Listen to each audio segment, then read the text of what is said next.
Okay, good afternoon and welcome to today's discussion on the SCOTUS reversal of Roe v. Wade, co-hosted by Drexel's Kline School of Law and the Dornsife School of Public Health. I'm Jen Kolker, Associate Dean for Practice at the Dornsife School of Public Health. I'm going to give a brief overview of today's program, introduce our speakers, go over some housekeeping details, and then we'll jump right in. In the interest of time, I will keep our speaker introductions brief, but I urge you to visit the websites of either Kline or Dornsife if you'd like to learn more about the speakers and their work and all the different people you will hear from today. We'll also be recording and make this available sometime in the next few days. Our program today will begin with a brief welcome from both of our deans, Stan Filler, Dean of the Kline School of Law, and Diez, Dean of the Dornsife School of Public Health.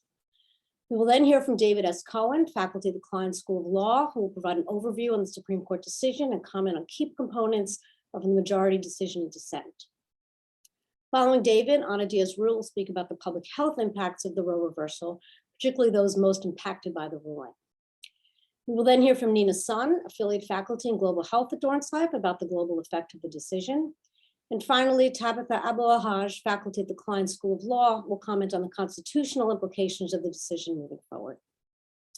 The formal program should take us until about 4:50, after which we'll have time for questions and discussion, moderated by Amy Landers, Associate Dean for Faculty Research at Kline. Please use the Q&A function in Zoom to post a question or comment, and we'll do our best to get to everybody. With that, I will turn it over to Dan, and we will go from there. Thanks, Jen. I want to thank Jen and Amy Landers for their efforts putting this program together. It's such an important program, and we're incredibly glad that all of these speakers have come together and that all of you have joined us today. The Dobbs versus Jackson Women's Health Organization decision marks a dramatic and radical move in law in the United States, and it reflects for many people the power of the Supreme Court to transform individual lives.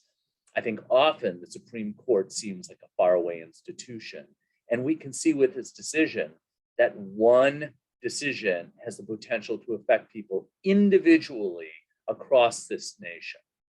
Our faculty and our students are deeply involved in both studying what the law does and thinking and developing strategies for what the law can and should do. So this is an important opportunity, I think, for my colleagues in both the law school and the Dornsife School of Public Health to share their expertise. And I hope everyone joining us today will think hard about the ways that collectively we and individually, each person here, can think about moving forward.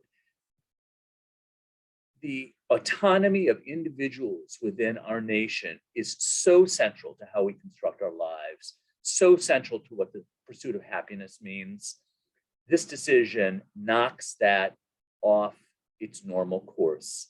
And today, hopefully, we'll learn more about what happened, and everyone will be inspired to begin the future to a world where reproductive freedom is again part of how we understand being an American. I will hand it off now to Dean Diez. Thanks, Dan. And we're delighted to be co-hosting this with the law school. There are so many public health and population health issues that are affected by the law, obviously. And I think the recent Supreme Court decision on Roe v. Wade has really highlighted that connection, but not only the decision that we're going to be talking about today, but also two other very important decisions regarding the concealed weapon carrying, and also the most recent one limiting EPA's ability to regulate. And perhaps we'll have some conversation on those things too, but I think they're really examples, three really striking examples of the links between the law and specifically between things that the Supreme Court can decide in this country and public health, with far-ranging implications for population health and health equity. And so I hope this will be only the beginning of many conversations that we'll have about this, and that we'll think together as two schools, but also as the university more broadly about what we should be doing in higher education in light of these decisions and what we need to do to promote health and human rights. So thank you for joining us today.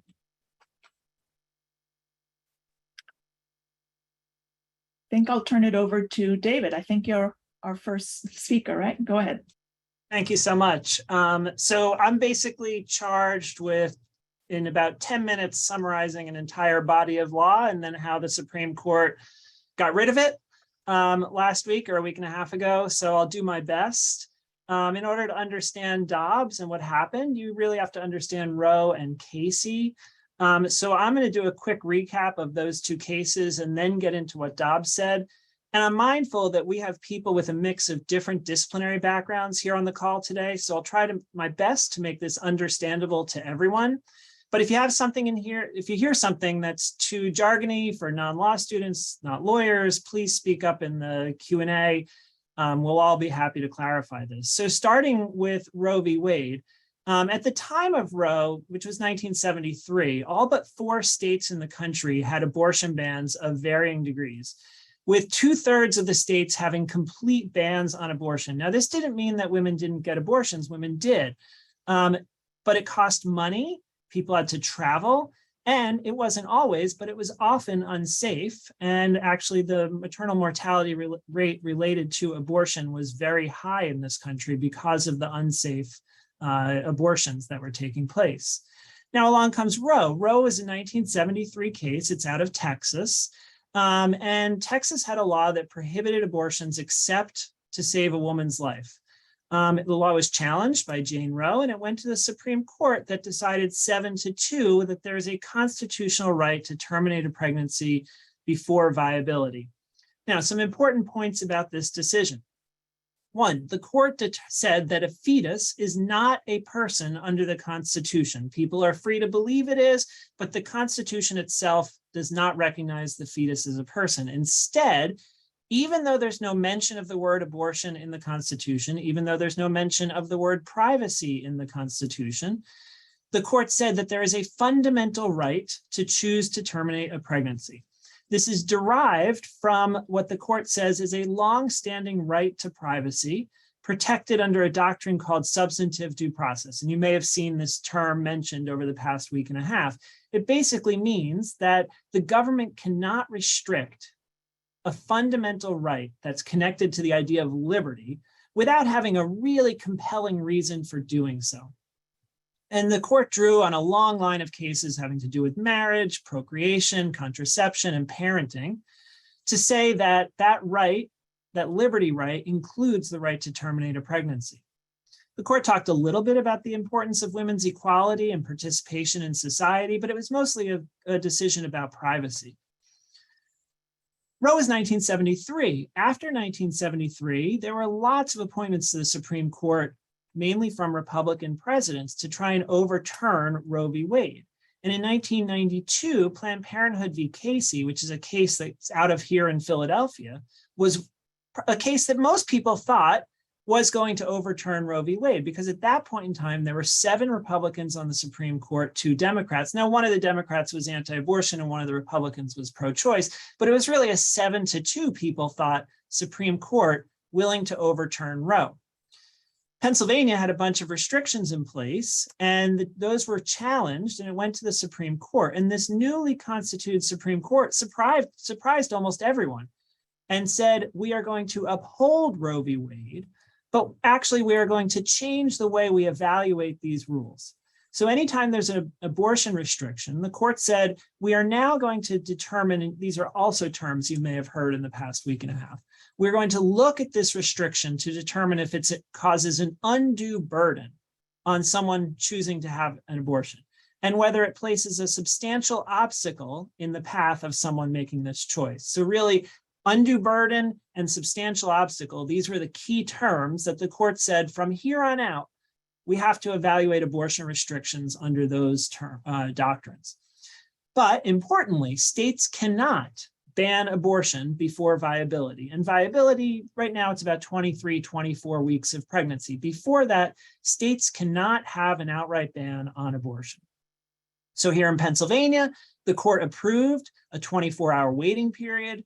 It approved a special informed consent process for people getting an abortion, and it approved minors having to get the consent of their parent or go before a judge to get a judge to allow them to have an abortion.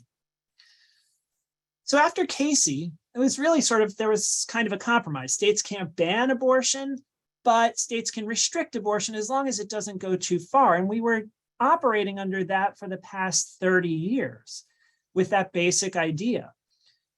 But something happened in the past 5 years, and that was 3 new appointments to the Supreme Court by President Trump. President Trump appointed Neil Gorsuch, Brett Kavanaugh, and Amy Coney Barrett to the Supreme Court, all 3 of whom he said, as part of his campaign, would automatically overturn Roe v. Wade. Now, they didn't say that in their confirmation hearings. They talked about the importance of following, or they talked about precedent, but that was Trump's promise. And so there was an idea from anti-abortion states that now was the opportunity to try and get a full reversal of Roe after almost 50 years on the books. So the Dobbs case comes out of Mississippi, and Mississippi passed a ban on abortion at 15 weeks of pregnancy. Now, under no conception of pregnancy is 15 weeks viability. So this is clearly a violation of Roe and Casey. The only clinic in Mississippi challenged this law. The clinic went up to 16 weeks. So the 15-week ban meant that some of its patients couldn't get procedures. And initially, first, the lower courts all struck this law down as unconstitutional, even some of the most conservative lower courts in the country, because it's very clear from Roe and Casey that this law was unconstitutional if those cases survived, and the lower courts had to follow them. So the lower courts struck them down. Mississippi initially asked the Supreme Court to uphold its law, but not to overturn Roe.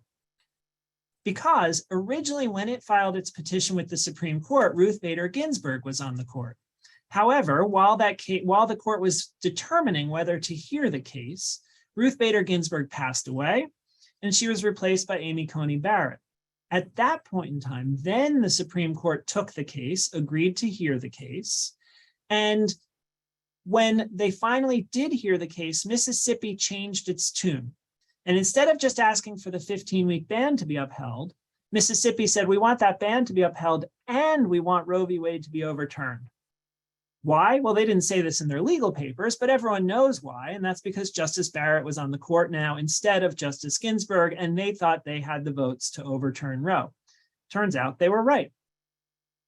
The decision came out last Friday after we got the leaked draft in early May. And the decision wasn't very different than the leaked draft that we saw. It was a 5-1-3 decision.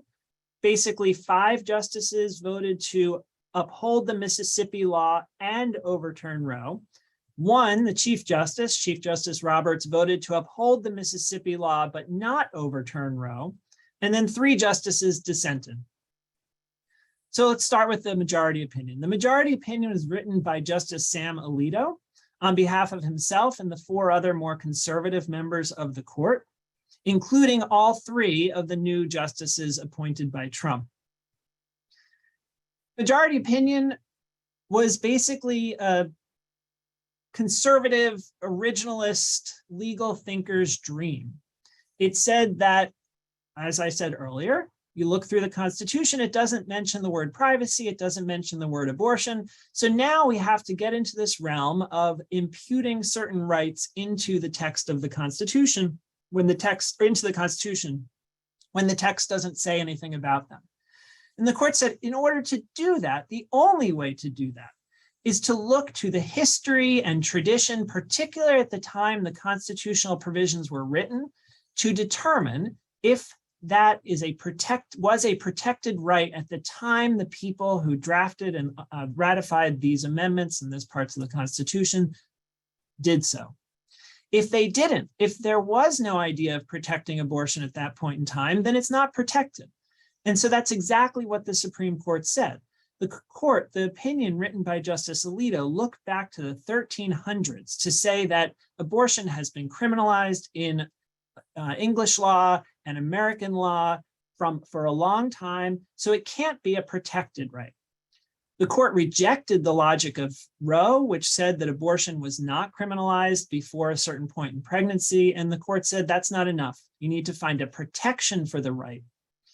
Now, the court ignored the fact that women at the time couldn't vote, were considered property of their husbands, could not participate in society. Didn't matter to this court.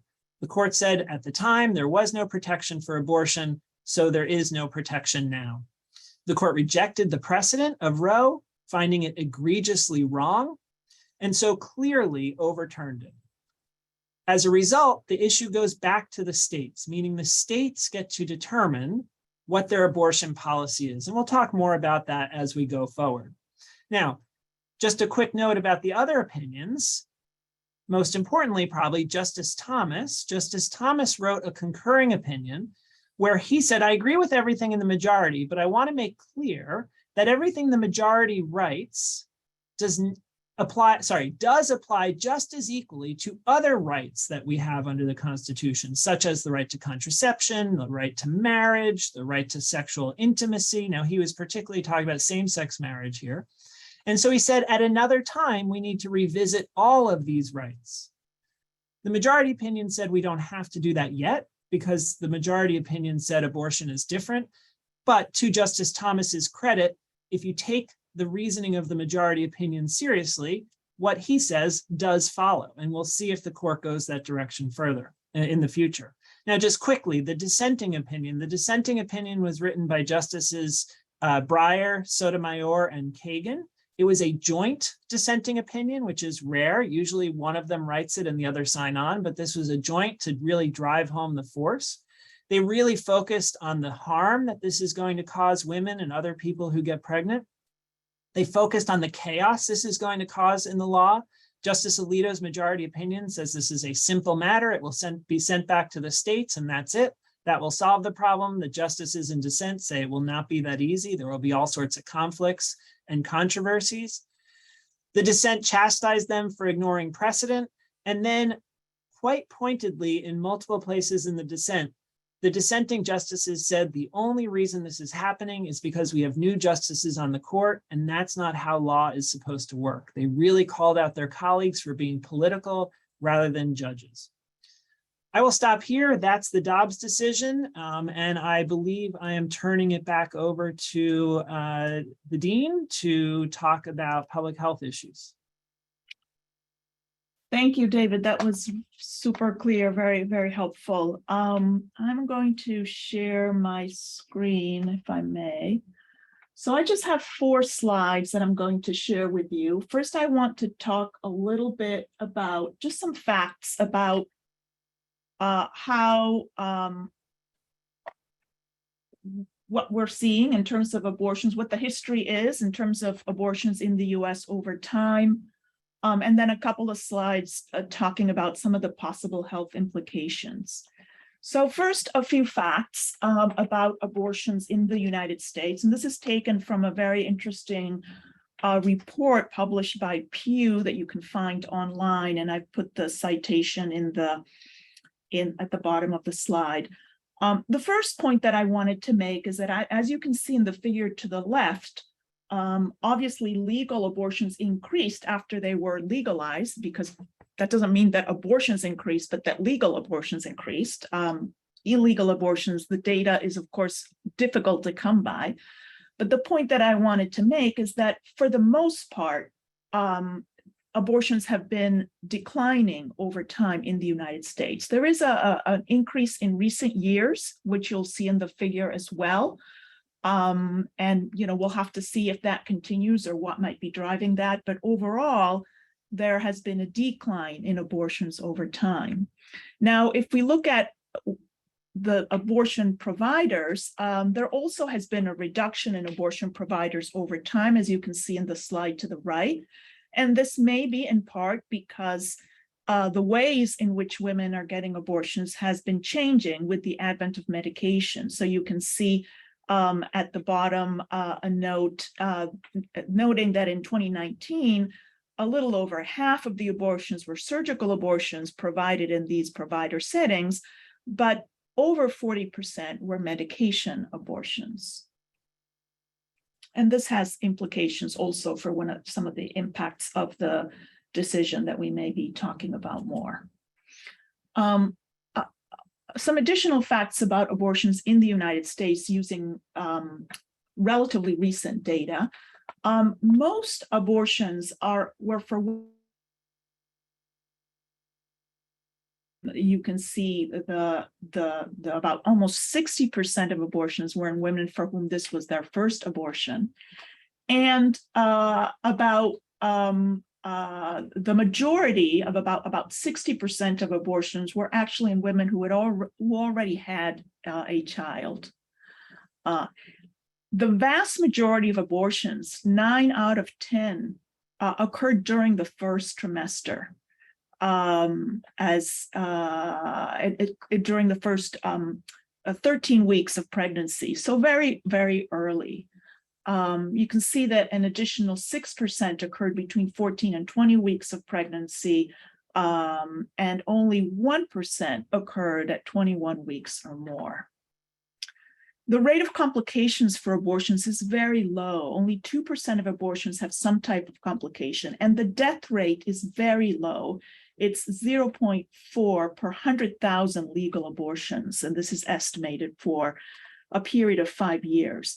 Now, the mortality rates has declined significantly since the early 1970s. The mortality rate for linked to legal abortions has declined significantly since the 1970s as well. And the mortality rates for abortions overall have declined, and this is largely due to the reductions in illegal, unsafe abortions, which of course have a much higher complication rate and mortality rate.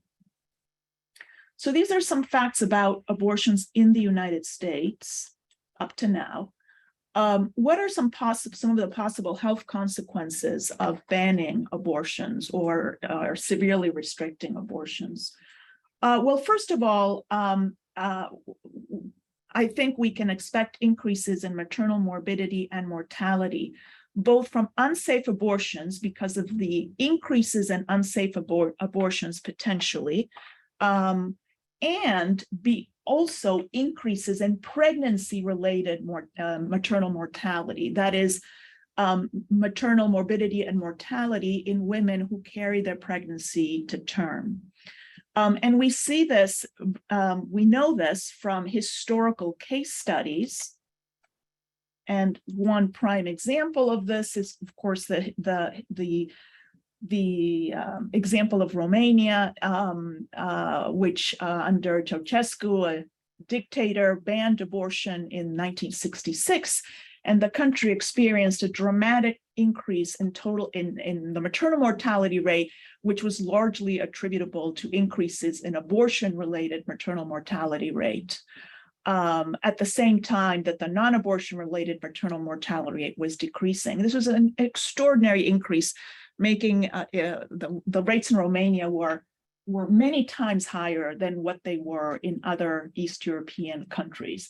There are also, in addition to case studies like this one, which can be very illustrative, there are also studies, more recent studies. This is an example of a study published in BMC Women's Health, showing contrasting countries, a study from just a couple of years ago, I believe, contrasting countries with different restrictions in abortion and showing an association with maternal mortality rates. And there are also projection studies, and this is an example on the right of, at the bottom, of a study published in Demography, which is a very prestigious journal just last year, estimating the changes that we might expect in pregnancy-related mortality. That is, this is not mortality due to unsafe abortions. It's anticipated increases in maternal mortality among women who carry their pregnancy to term. And so they did some very interesting projections on pregnancy-related mortality of a total abortion ban in the United States. And the increases are quite dramatic in the order of 20 to 30%. Anna, can I jump in? Your slides are not changing for us. Oh, no. Okay. Oops, where are you now? We're on the first slide and we're not in the view, the slideshow mode. Oh, I'm sorry. Let me try again.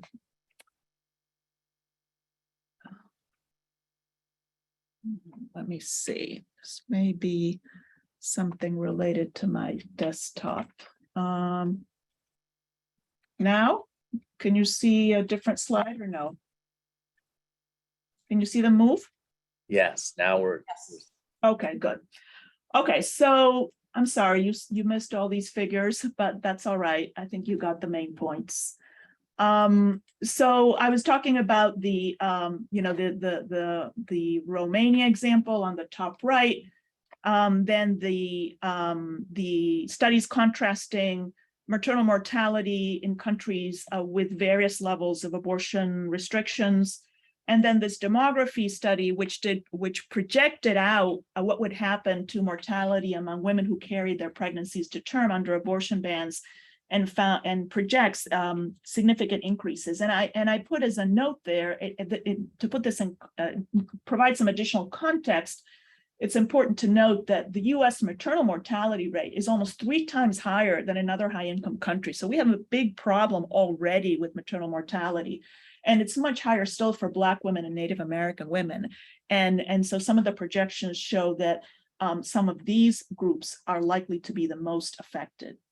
So this brings me to my second point in terms of impact on health, which has to do with impact on health inequities by race and class. And we will see this most likely both due to increases in inequities due to unsafe abortions, because I think we have evidence, historical evidence showing that when abortion is restricted, those with more resources and more power and more connections are more likely, they are of course also affected by the ban, but they are more likely to be able to access an abortion that is safer than those who have less power, less resource, less connection. So we are likely to see important inequities in the utilization of unsafe abortions, with all that that means for maternal morbidity and mortality, but also differences in the increase in pregnancy-related deaths that could be linked to abortion restrictions as well. And last but not least, I think we are also likely to see indirect effects on women's advancement.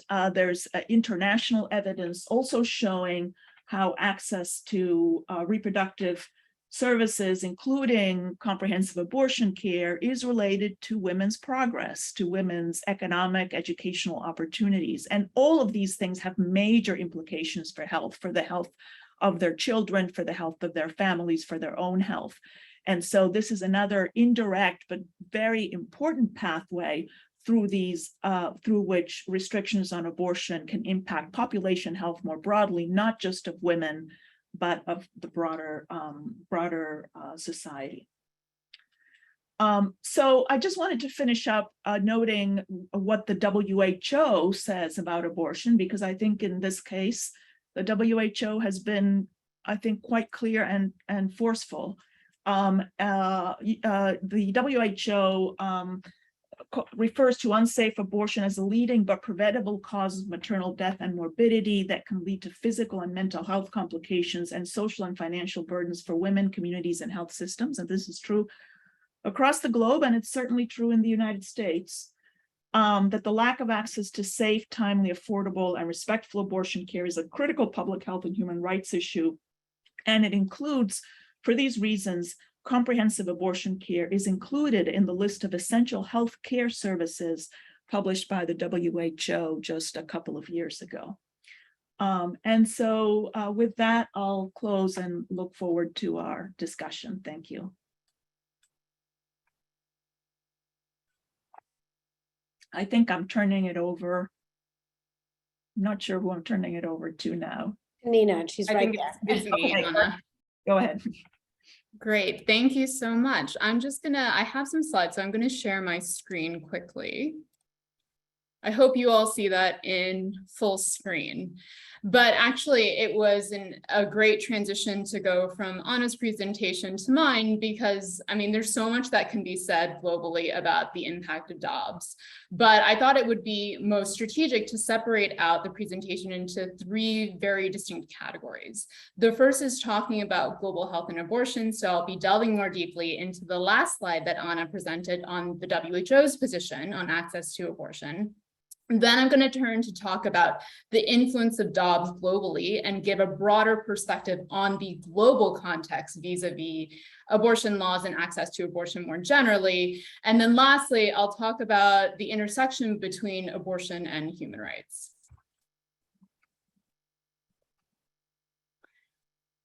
So the WHO has actually produced what are called they used to be called the Safe Abortion Guidelines. They were most recently updated in March of this year in 2022, and they're now called the Abortion Access Guidelines.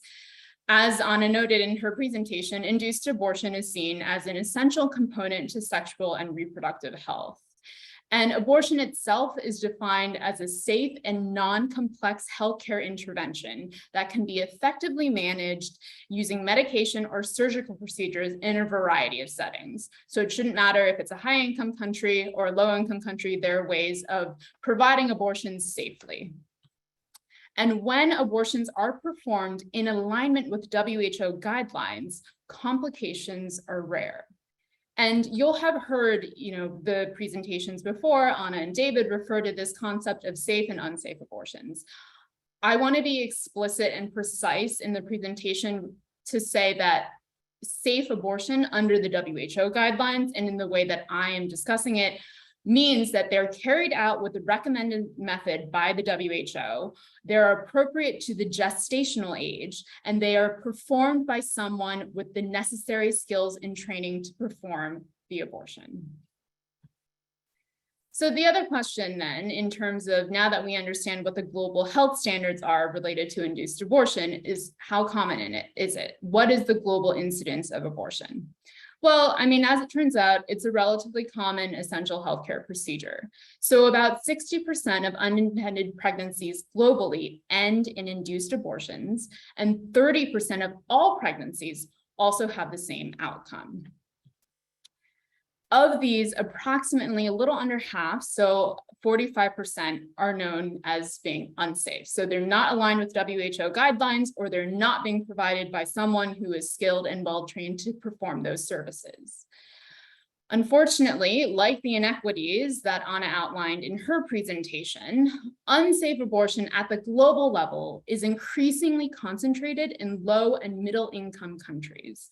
And within these countries, they're also concentrated in groups and women who experience multiple forms of marginalization. And there's also data and research that's come out, as indicated by the other presenters, that unsafe abortion is one of the leading causes of maternal mortality and morbidity globally. So now that we've discussed a bit about what the standards are in service provision related to abortion, I wanted to turn to why we're all here today, which is the importance of having an enabling environment when you talk about service access. There has been research both from the WHO and other researchers that show that legal restrictions make it difficult or impossible for women or pregnant people to access quality abortion care.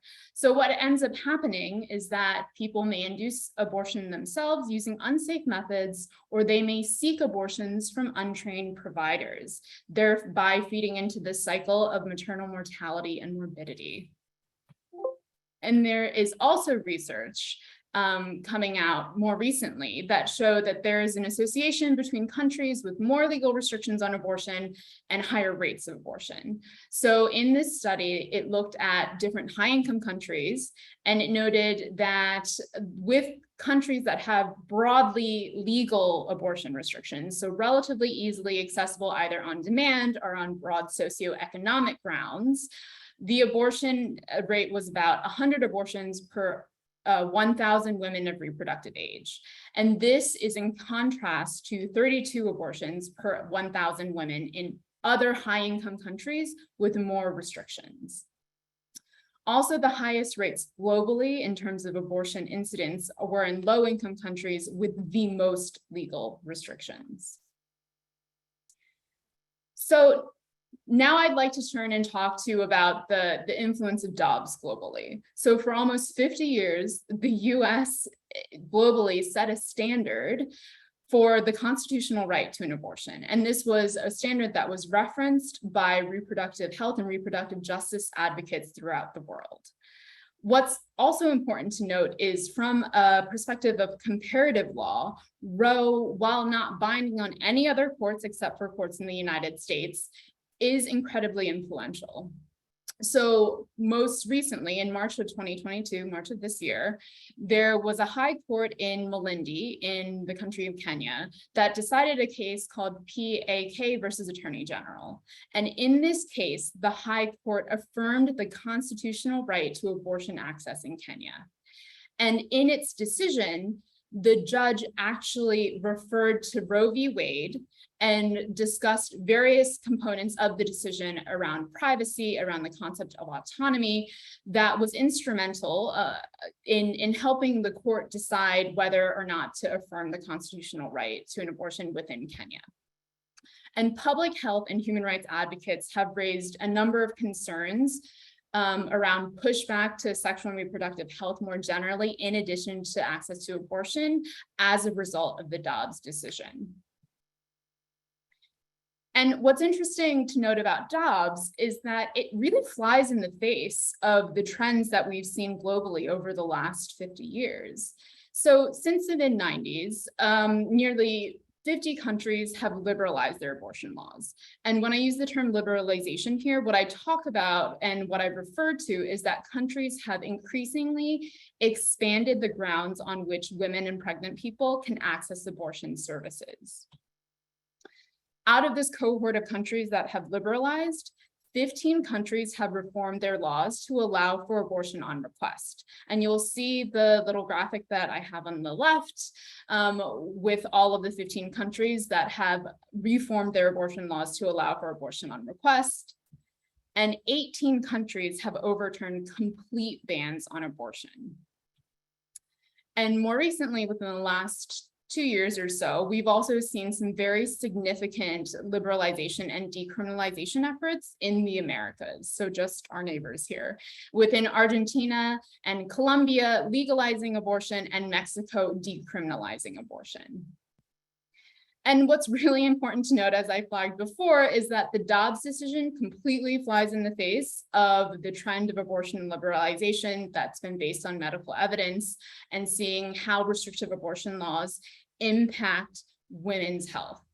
So Dobbs essentially allows states to severely restrict access if they choose to do so, as well as criminalize healthcare providers. And we've already seen some states starting to do that through their trigger laws or other pieces of legislation that are pending.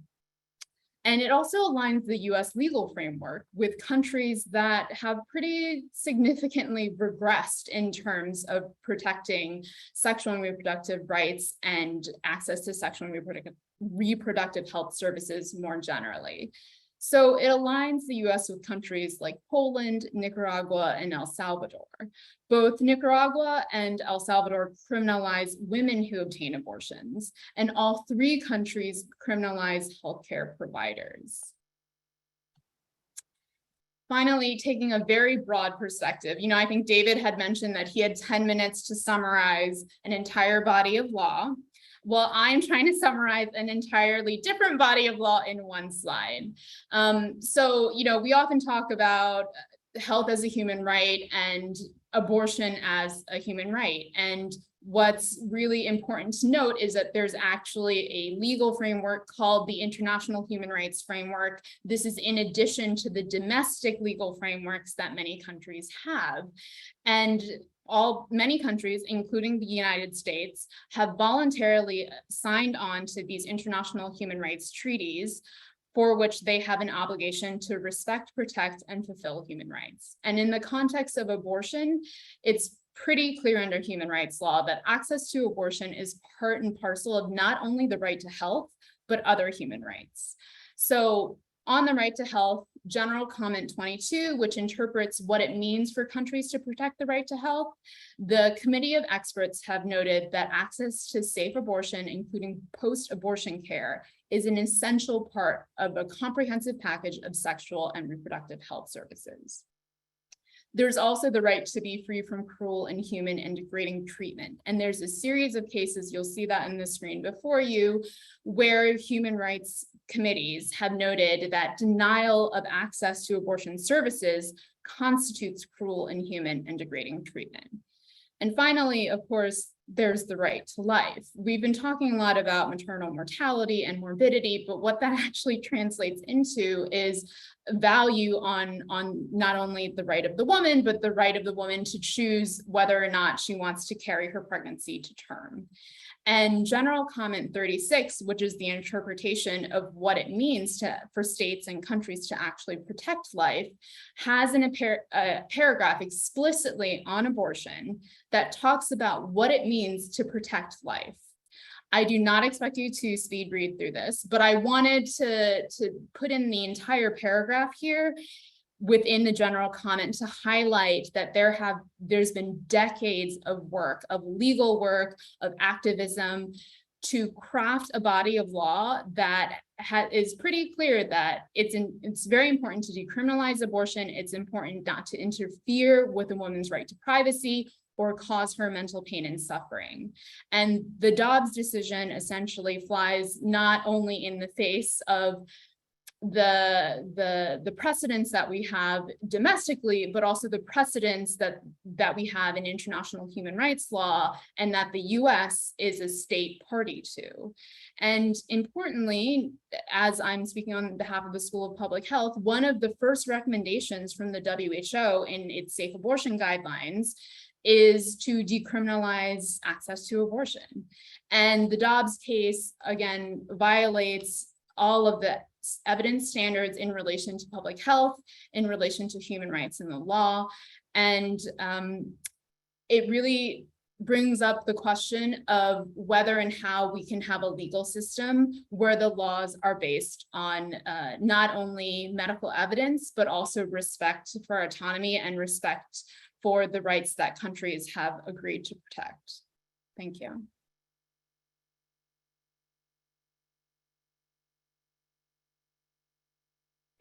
And with that, I believe I am passing on to Tabatha.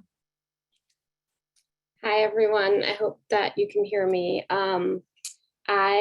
So I've been asked, I think, or I'm going to talk about beyond the effect on abortion access. What should we be taking from Dobbs about what the court might proceed to do, and in particular, what might the effect of this decision be on other cases and other issues, including rights to contraception within a marriage and outside marriage, rights to same-sex marriage, and obviously some of these have public health implications and some of them maybe less so. So I liked how Nina organized her presentations on the fly. I'm going to say I want to start with 3 points, some clarifications, and then I see it as like there's the bad news, of which there's plenty, and then there are a few silver linings.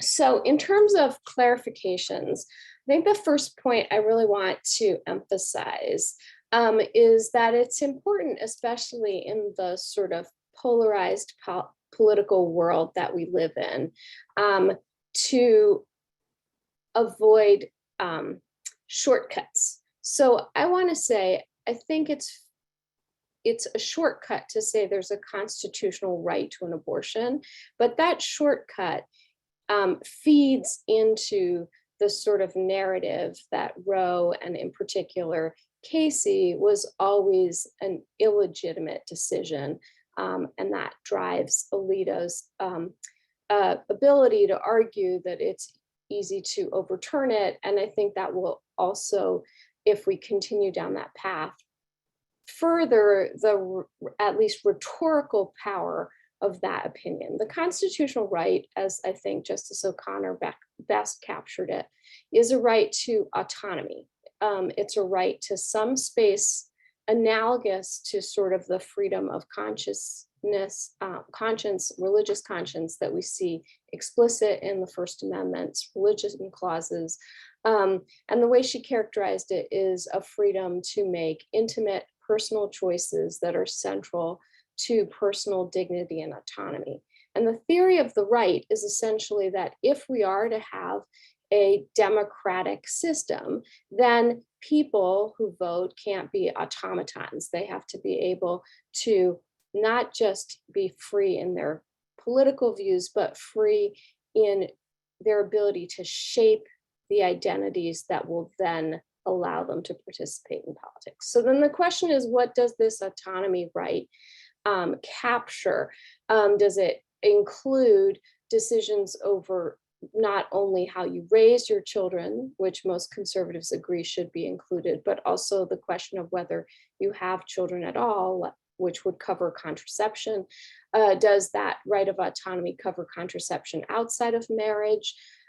Does the right of autonomy, that right of autonomy over your choices might apply to abortion, but abortion might have an added layer that there's some right of autonomy, bodily autonomy?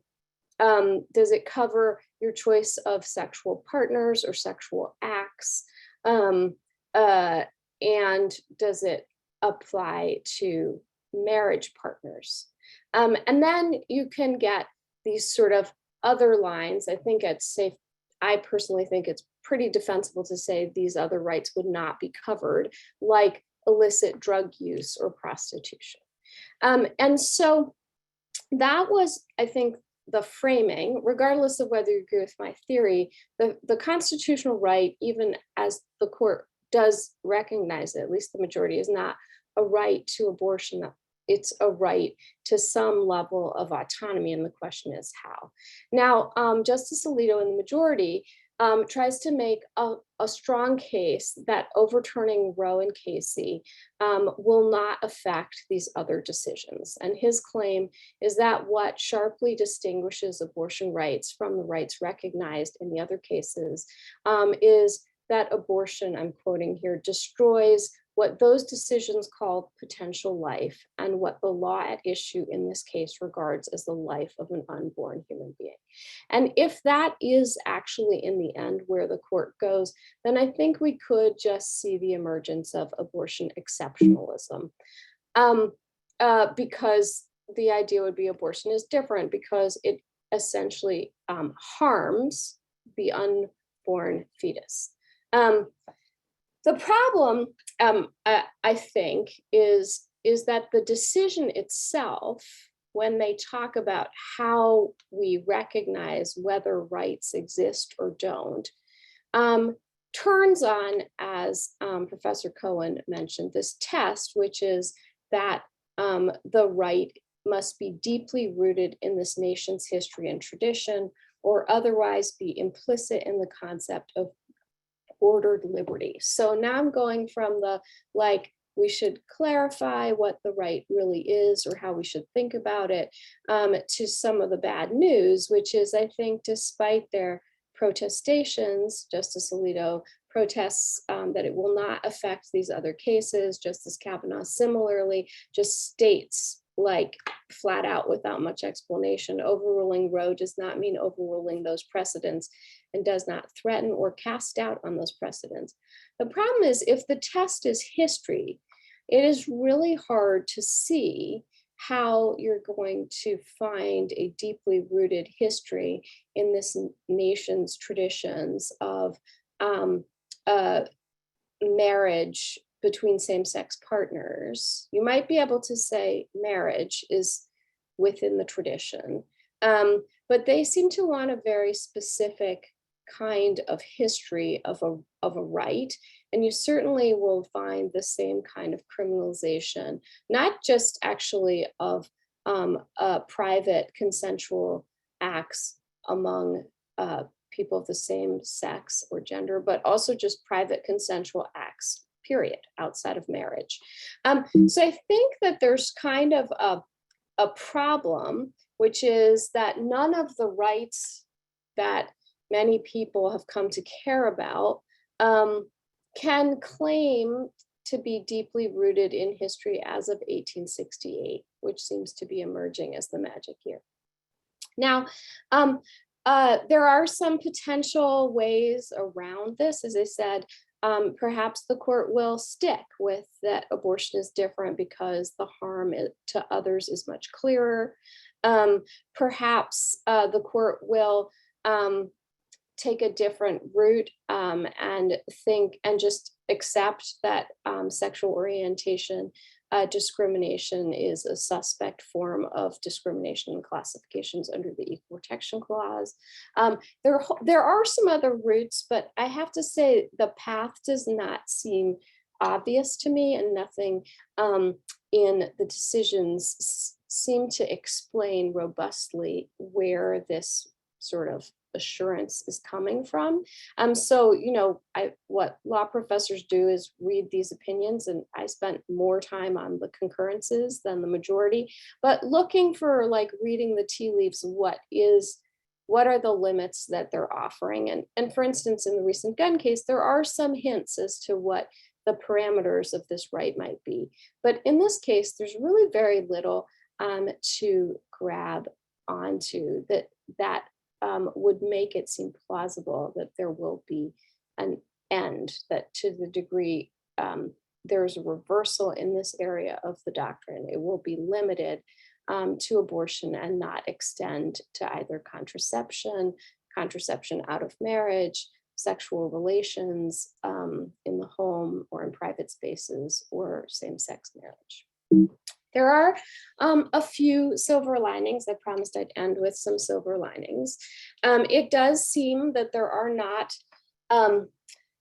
5 votes to suggest that a law that did not include an exception for the life of the mother would be constitutional, meaning it seems that Kavanaugh and Roberts would suggest that if a state were to pass a ban on abortion that had no exceptions for the life of the mother, you could probably come up with 5 votes on the other side. It seems that there are probably 5 votes that to suggest that a state can't actually bar a resident of the state from traveling to another state to obtain an abortion, or at least Kavanaugh wanted to make clear that he thought that would violate a constitutional right to interstate travel, sorry. But the big, I think, silver lining is politics, and especially for many of you who live in Pennsylvania, where we have a very important gubernatorial election. What Dobbs definitely does is say these issues will be hammered out at the political level. And I think it's really important to recognize that politics at the state level is going to be much more effective in protecting women's rights than politics at the national level, where both it's less likely that the Democrats will win, and where it's much harder for them to get anything done because of the filibuster rule. So at the state level, right, in Pennsylvania, some of you will say, well, our districts are gerrymandered. There's always going to be a Republican majority at the state level, whether they're gerrymandered or just a product of geography. But gubernatorial veto is a significant check, I think. And I think the polling is on the side of people, and I assume many of you here are those people who are in favor of better access to abortions and contraception and the like, in that many Americans seem to be floored by the court's decision. So I think the big silver lining, and it is a really genuine silver lining, is that unlike the case New York's Association of Rifle and Pistol Association, I believe it's called, versus Bruin, where the court is going to restrain states in what they can and cannot do to deal with the public health and other effects of gun violence. Dobbs is not standing in the way of state action. And I think it will be much harder to get congressional policy that this court won't strike down in relation to abortion access. And that's a whole long other story. And then I'll just end because Dean Diez Roux mentioned the court's decision about the EPA's authority to address climate change. And I also want to say that is an area, again, where I just want to make sure that everyone is aware. The court did say the EPA currently does not have authority to deal with climate change in the way it has been. But the court is basically saying, Congress, if you want to do this, you can do it. You just have to explicitly say you're passing a cap and trade policy, which they have refused to do. So a lot of the real silver lining of dealing with this court is finding the places where the court is striking down legislation, but it is not preventing the possibility of new legislation to replace those the work that it has struck down, as compared to areas where they will be striking down and foreclosing the opportunities that legislatures have to address issues that concern their constituents. Thank you. Thank you so much to all of our panelists. That was a tremendous presentation and it gave us so much information. Nonetheless, we recognize that many of you may have specific questions for more information. And so we wanted to give you an opportunity to put some of your questions in the Q&A, and we can send those to panelists and see whether or not we can get some answers here. And so I'm going to first of all read, I think Zach has just put an answer or a question in here. Essentially, looking at the appointment process, Zach asks, on a simple level, does the president and Congress have the legal authority to expand the court with new appointment hearings or justices whenever they want, as long as they have the votes needed? Or is there actually a more constitutionally regulated sort of process that constrains a president's ability to do so? And maybe Tabatha, do you want to weigh in on that?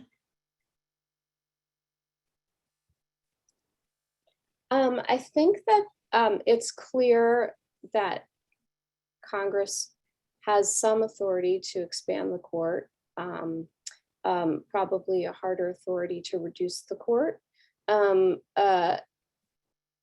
We have had courts of different numbers. I think there are a lot of nuances to the details of how that would work and the kinds of things that would raise separation of powers issues.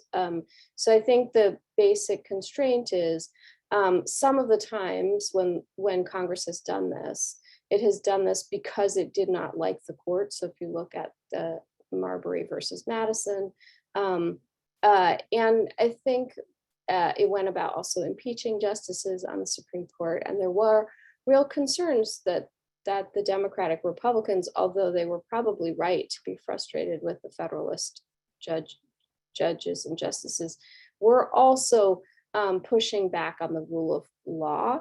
So I'm sure I'm sure that a lot of my colleagues will have different views, but I think that expanding the court at this moment when there are so many challenges to the rule of law, challenges that are deeply anti-democratic, I do think there are some genuine separation of powers concerns about how we should address the Supreme Court and whether expanding the bench is the way to do, or I mean the Supreme Court bench. Any other panelists want to weigh in on that?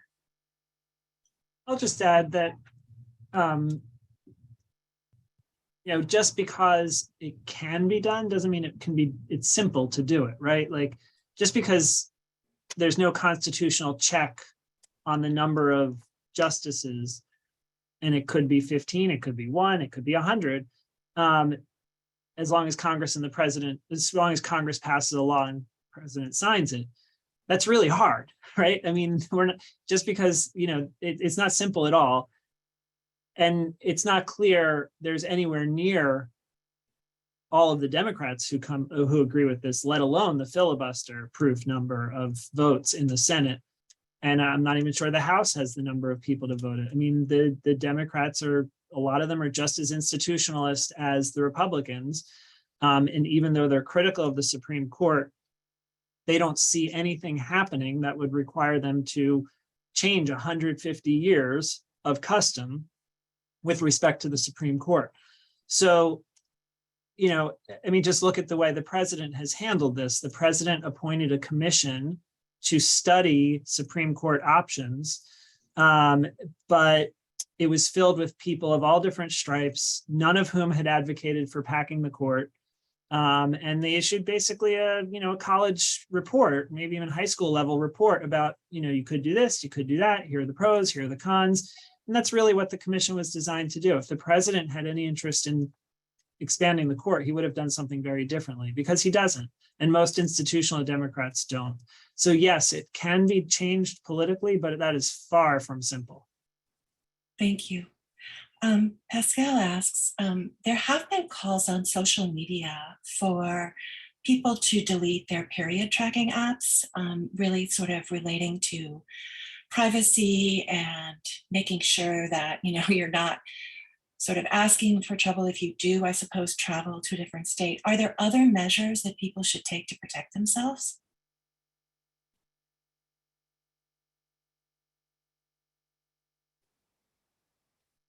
Anyone want to weigh in on that? I think it's not just apps like that. It's if you are looking for reproductive healthcare services, to make sure you're doing it in incognito mode and using any other kind of information blocker. The way that, especially if you're in a state where abortion is banned, the way that people are going to face criminal repercussions is because of data trails and family members and friends who are, snoops. And then there will be, there was a woman in Pennsylvania several years ago who was prosecuted for getting her daughter abortion pills. And they found information in her home once they suspected it. And I forget the story of how it was suspected. They found a receipt in her home, and they found information on her computer that she had searched for it. So, it's not just apps, it's basically anything that can leave a footprint, whether digital or paper, needs to be thought of. And this is certainly something that people can more likely do who have knowledge and privilege. And that's, so that's going to be a challenge for a lot of people. Yeah, doing even simple things like turning your location off completely if you're traveling, telling as few people as possible. Another question, go ahead. Oh, just to add to that, there are organizations that specialize in digital rights and privacy, like Electronic Frontier Foundation has some resources on how to protect yourself digitally. So there are organizations out there that have been thinking about these issues and have resources that folks could maybe look up just to better protect themselves if they do find themselves in those situations. And reach out to phone providers, Google, tell them you want them to stop tracking you, and see if you can get some kind of movement there. Another question, in terms of bodily rights, do you think the Supreme Court's recent decision sort of galvanize, I suppose, voters or the public or Congress to take future action on the subject, where maybe there wasn't before? And I'm thinking now of, perhaps Pelosi's recent statements that they're interested in perhaps codifying Roe, whether you think that has legs, whether that could happen before November or is unlikely to happen. Any thoughts about that? I want to jump in and say, I think a federal solution is the most at risk. If you're going to put your political weight into making change, it should be at the state level.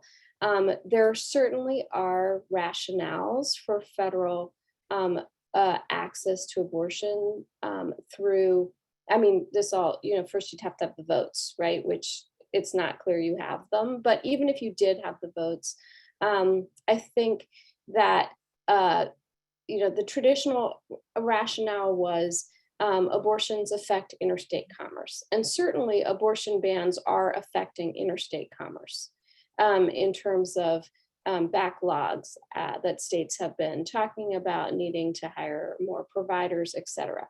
However, this court since the 90s has been very, very anxious about using the Commerce Clause to regulate what it sees as traditional state powers over public health, safety, and welfare.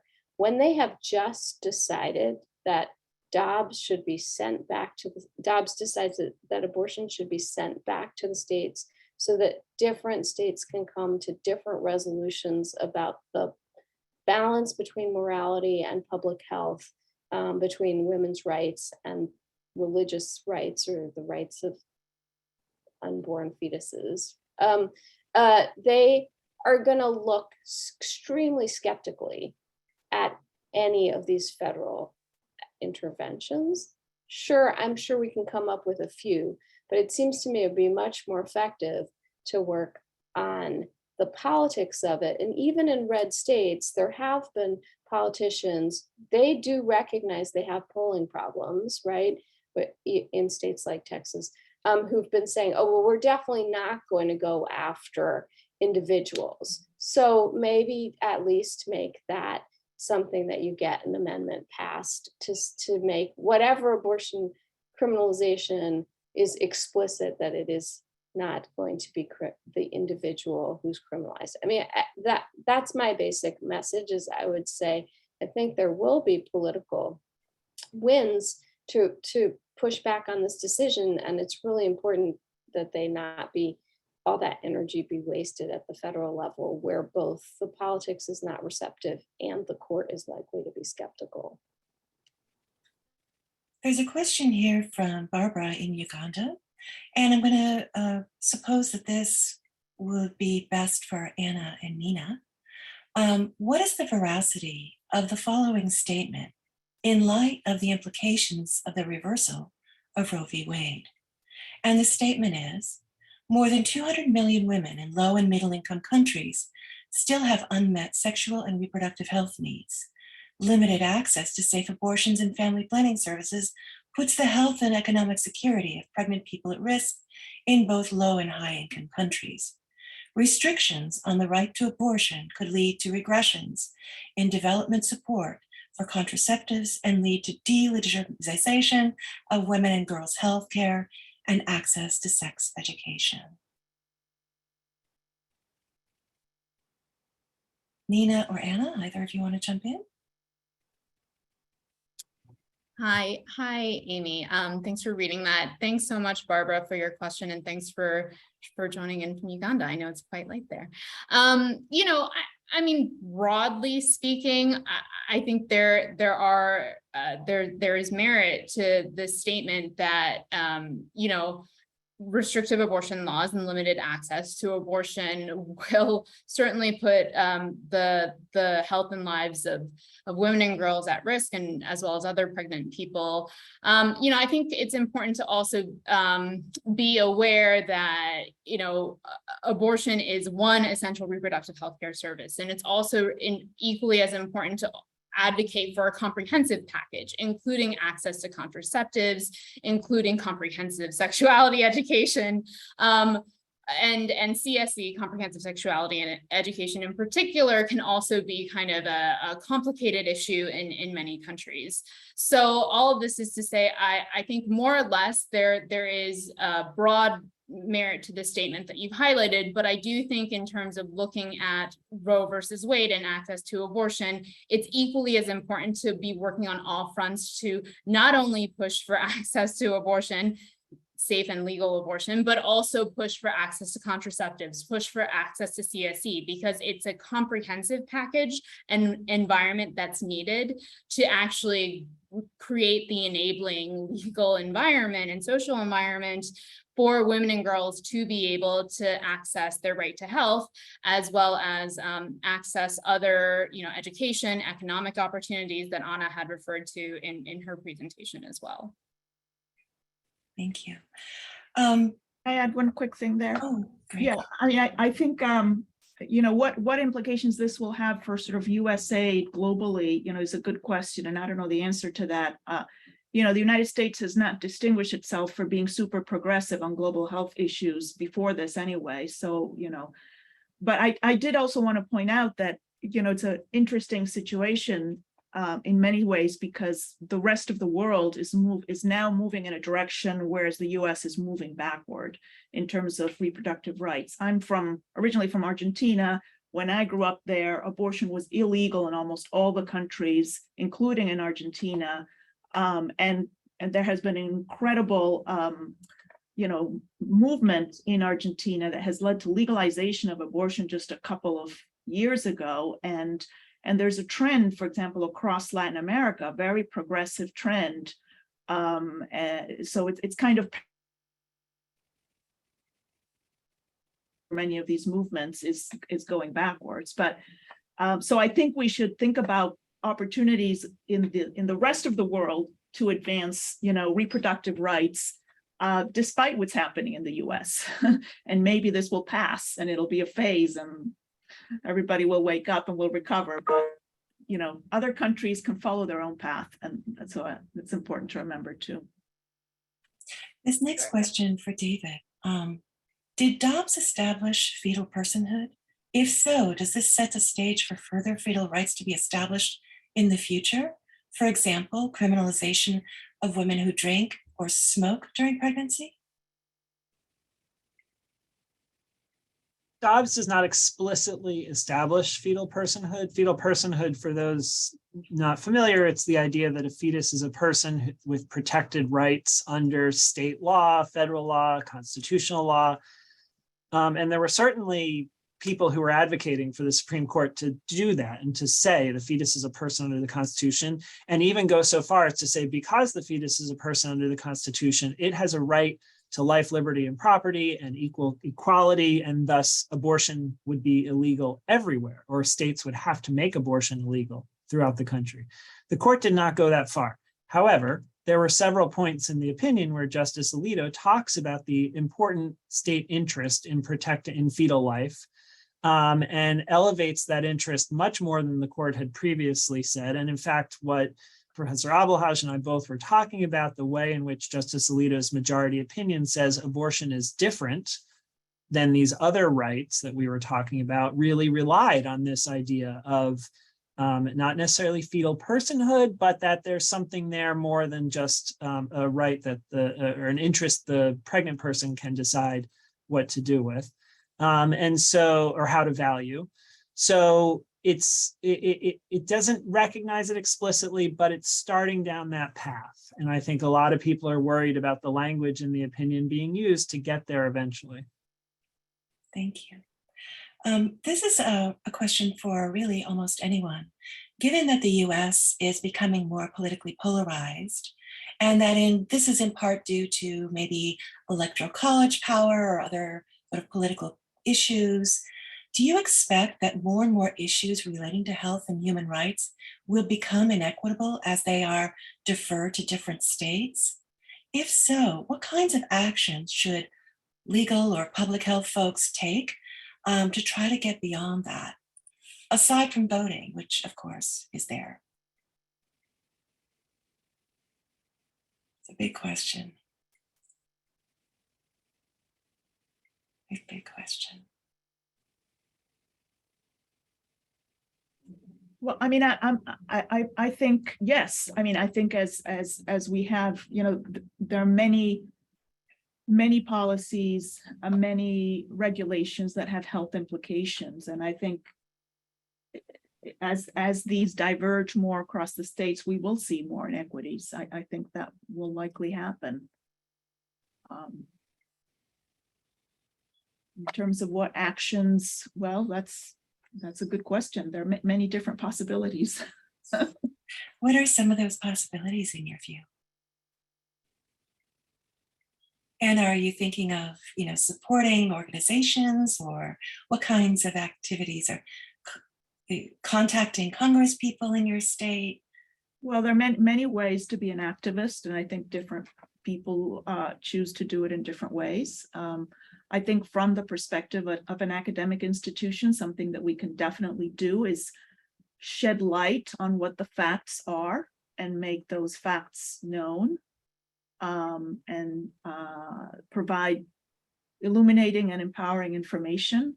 I think that's something we can do as an academic institution.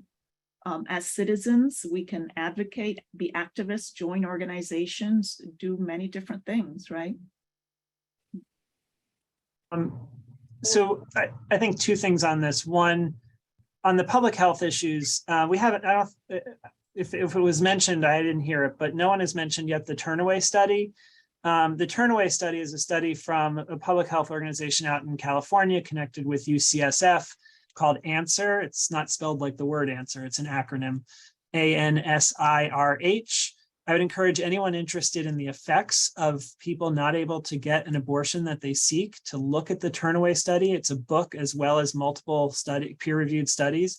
And basically, people who don't get abortions that they want are worse off by almost every measure in short and long term: physical health, emotional health, their children's health, the ability to leave an abusive partner, their career aspirations, maternal mortality, and a host of other realms. And so we're going to see, the effects of the Turnaway study in the states where there are bans. And in particular, some of the states where there are going to be bans have some of the highest maternal mortality rate already. And so more people carrying to term is going to mean more people dying because they carry to term. So that's going to be very different. I mean, it's already different across state lines, but it's going to be exacerbated. In terms of actions, what I keep saying to people is that this is, to me, this is just the essence of that, the environmental movement from the 80s and 90s, think globally, act locally.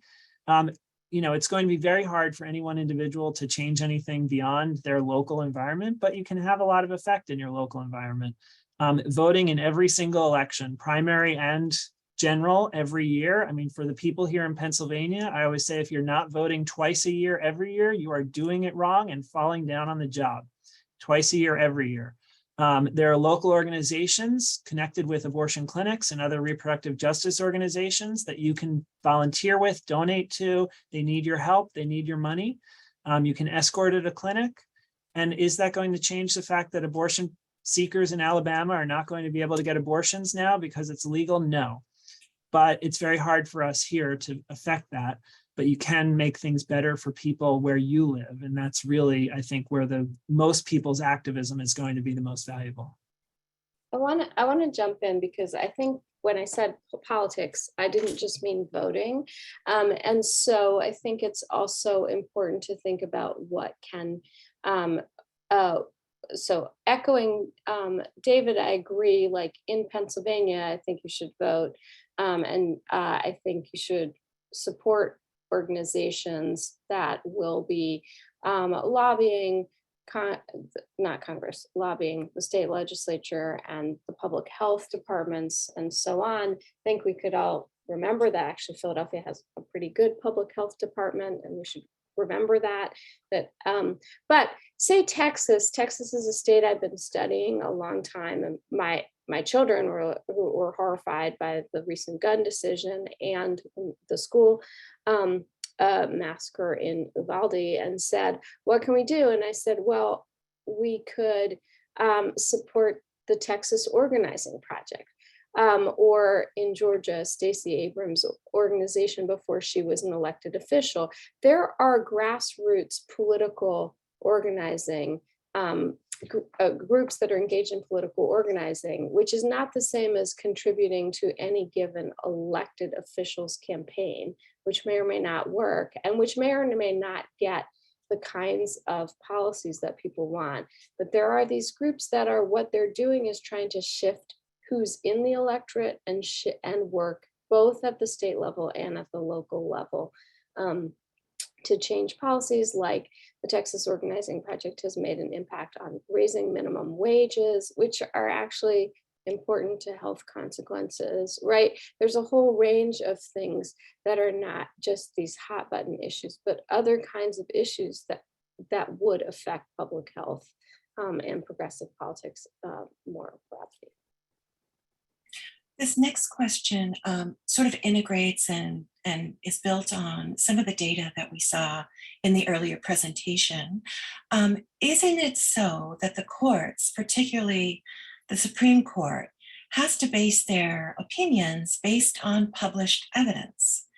Doesn't this pave the way further for ideology at the state levels that are not based on science to rule the day? Tabatha, you're shaking your head. Any thoughts? No, it will make a lot of public health people in this room cringe, but actually the Supreme Court does everything they possibly can to avoid data. And this court in particular will avoid evidence and data at all costs, because their claim is that the Constitution is only the text and whatever history one can muster to prove that the text was meant to cover one right or another, or one policy or another. Just a quick add-on to that. I think it's hard for people who aren't in law to fully understand just how much the Supreme Court can do what it wants if it has the votes. People say, well, didn't they have to do X, Y, and Z in order to overturn precedent? And no, they don't have to. They can overturn precedent if they have 5 votes. Now, should they? That's a different question. But can they? Yes, they can do that. Can they ignore facts and evidence? Absolutely. Can they pick and choose the evidence that they supports their views and the outcome they want? Absolutely. They can do whatever they want. There is nothing that constrains them other than getting to 5. And when you get to 5, you have the binding effect on law to issue a decision that is the result in the case. I think conversation I've had with people who aren't in law, it seems to really run deep that there are some binding rules they have to follow, but there aren't. This is an interesting question I've seen quite a bit of discussion about, and I'm glad it's here. I saw a case brought in Florida, is the question, arguing that abortion bans are religious liberty infringement for Jewish people. Do you think this case has any merit or chance of changing things? Any thoughts, David?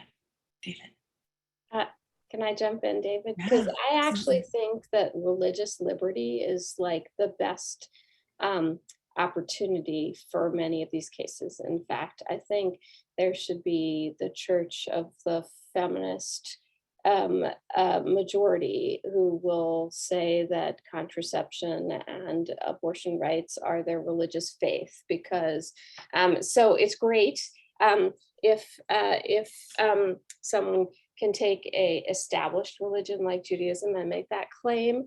But the fact is the court defers to any tenet that you claim is your religious faith. And it would be very interesting to see what would happen. But I think under the religion clauses, that would probably be an interesting place. It certainly would get you to all of these other rights other than abortion, I think, because they probably would push back on abortion on this harm principle. Although I do want to come back to what Professor Cohen said and just say, I actually think Kavanaugh was trying really hard to indicate that he was not going down the route of fetal personhood. So I think that's why he wrote separately. And I think that is the sort of one of the things we should all be watching for is these 6 justices are conservative, but they're fracturing in all sorts of ways in all of these opinions, from the cases involving administrative powers to Second Amendment cases about gun rights, and also in this case. So there's room for maneuver, but it's not a great deal of room. And on the synagogue case in particular, I completely agree with Professor El-Haj. I think there's a really interesting route to pursue. The synagogue case, I think, is weaker than if an abortion provider who was religious were bringing a case saying that it is my religious duty to care for the people who come before me. And there are many abortion providers out there who feel this way, that it's part of their religious calling. And I think one of those providers bringing a claim like that would have the strongest claim. So there's a couple questions here about Justice Thomas' concurrence, where he's talking about other rights. One question sort of is, what is the next case where a potential substantive due process right is on the table? Or Justice Thomas did not mention Loving. Would his reasoning also support reversing Loving? What is your take on that going forward on other kinds of rights? I think the next one there's two that I think are next on the table. And I think we should watch the Attorney General in Texas, because he has clearly signaled that he wants to, push the boundaries on this. In particular, he says he will defend any state official who denies a same-sex marriage license or tries to prosecute someone for same-sex sexual activity. And so I could see a case coming up that way. I think probably what we should also be on the lookout for states that define abortion to include some contraception. Some forms of contraception prevent implantation of a fertilized egg. And medical definition, this gets back to the question about evidence. Medical definition of pregnancy is implantation, but there are many anti-abortion folks who believe that pregnancy starts with fertilization, which is before implantation. And there are some forms of birth control, emergency contraception, and some IUDs, not all of them, which function by preventing implantation rather than fertilization. And so a state that defines abortion as including anything that destroys a fertilized egg intentionally would be criminalizing emergency contraception and some IUDs, maybe some IVF and other assisted reproductive technology. And so I think depending on how some states go forward banning abortion, we could see a contraception case coming quickly. Thank you. This is a very broad question. I'm not sure really who it could be directed to. What is your advice in dealing with family members that maybe subscribe to particular beliefs, that sort of they have this unwavering opinion that women have less autonomy than men, less autonomy than a fetus? I guess it's a more, interpersonal kind of a question than maybe a public health or legal one.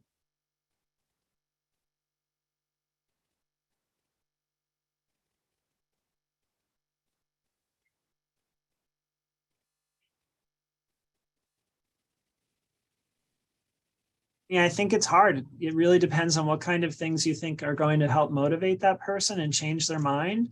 If people think about evidence, I think, like I said, going back to the Turnaway study, I think it's one of the most important public health studies in this area that really shows in detail what the harm is of denying someone a wanted abortion. And if you care about the practical realities in people's lives, then that could make a difference.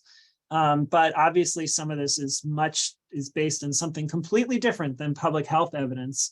And so that you're going to have to, that's beyond my expertise. So I leave it to others to give thoughts on that.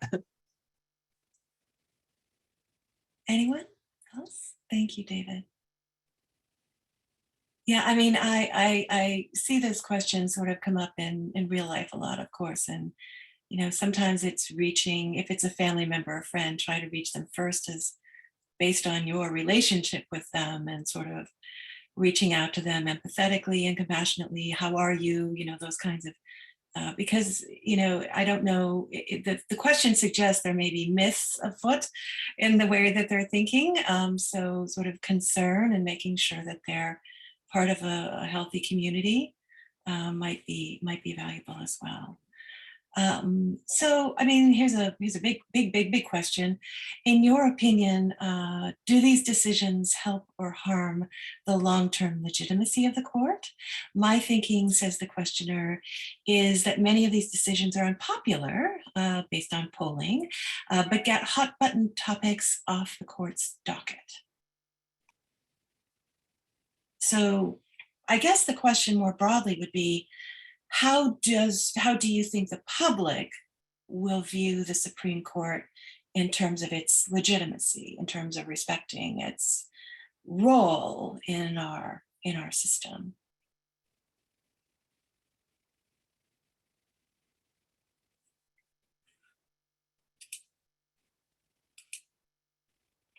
And this has to be the last question because we're a minute over time.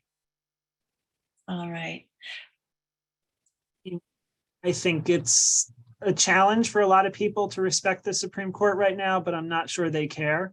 And until there are reforms that come from some political body that has the power to do so, Justice Alito said in his opinion, we can't let the public reaction or the consequences affect our interpretation of the Constitution. And if that's how they're thinking, then I don't think that criticism, particularly criticism from the left or even the middle, they're going to care one bit about it right now. All right. I really would love to thank all of the people who are attending and each and every one of our panelists for putting together such comprehensive information on such a short time frame. I know that this was put together in a very short time and things are changing quickly.